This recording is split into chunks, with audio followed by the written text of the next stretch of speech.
At the center of the arena show, Walking with Dinosaurs, stands a massive challenge. Ultimately, the show is a story, so we're trying to tell a story. So in order to make the show more engaging and compelling, they have to be believable creatures. They have to have sort of behavior and personality that we can watch and understand. And believe it or not, believability is way more tricky in a live theatrical setting than, say, a movie, like the BBC documentary the show is based on. For one, there's an issue of scale.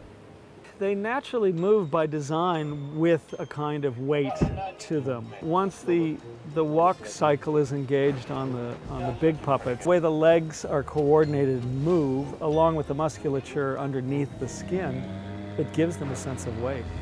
With such enormous stars, nearly all of the show is highly choreographed. The movement around the stage is choreographed and set.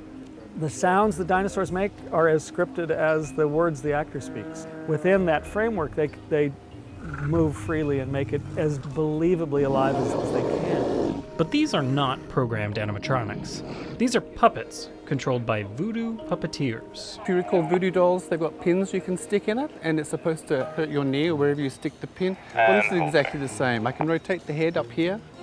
This little toggle gives me my direct control of the head up and down, left and right. And if it looks like it's breathing, I can punch up and down, I can make it tilt forward, I can make it tilt back. The voodoo puppeteers don't actually move the dinosaurs around the stage. That job belongs to a driver. And he sits like he's in a racing car and he steers with his feet left and right like that. That's right, kids. You too can grow up to drive a T-Rex.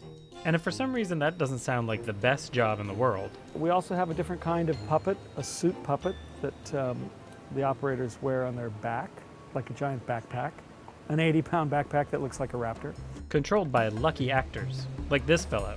My name is Matt Olver, and I am a dinosaur. He's actually one of 3 different dinosaurs, each with their own personality and physicality. We have a Lillian sternus. She's prehistory's first real nasty predator. Beautiful plumage.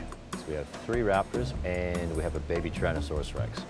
So I can control the arms, and the legs, of course, are attached to my legs. And everything, the neck, the head, the jaw, and baby T is a lot more articulate. You can express a lot more with that suit. How do performers like Mr. Alva determine what theropods actually express? We watched footage on how a lion eats a carcass and how wolves and hyenas hunt in a pack, as well as how a bird moves, because of course evolved into birds. And so a lot of very basic similarities, and so we adapted all of that into our performance to try to make something as authentic and enjoyable to watch as possible. And judging by the reactions of audience members, or at least the young ones, the show's mixture of high-tech theater, science, and story is a formula for delight. There's nothing like a giant T-Rex coming down stage and roaring at the audience and having them scream their lungs out. For Science Friday, I'm Luke Groskin.